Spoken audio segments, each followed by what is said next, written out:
अस्सलाम वालेकुम, मैं हूं डॉक्टर सईद और आप देख रहे हैं मेरा यूट्यूब चैनल डॉक्टर सईद 1122। आज हम बात करेंगे वैगरा टेबलेट के हवाले से। वैगरा टेबलेट के साइड इफ़ेक्ट क्या हैं, इसमें फार्मूला क्या है।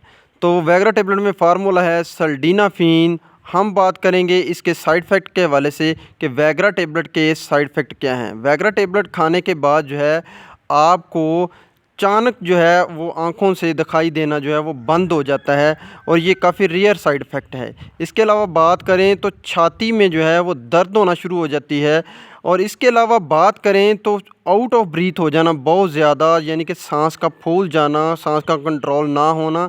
इसके अलावा शॉर्टनेस ऑफ ब्रीथिंग हो जाती है, सांस बड़ा मुश्किल आता है आपको। इसके अलावा हम बात करें तो सर में बहुत ज़्यादा दर्द हो जाता है वैगरा टेबलेट खाने की वजह से।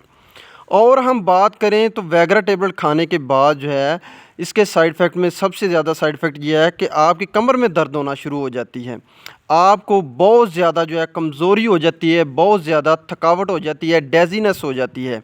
इसके अलावा हम बात करें तो उल्टी और वॉमिटिंग इसका बहुत ज़्यादा रेयर साइड इफ़ेक्ट है, जो कि आम साइड इफ़ेक्ट है। ये तमाम साइड इफ़ेक्ट थे वैगरा टेबलेट के हवाले से। उम्मीद करता हूँ मेरी वीडियोज़ आपको अच्छी लगी होंगी। इसके साथ मुझे डॉक्टर सईद को इजाज़त दें। अल्लाह हाफ़िज़।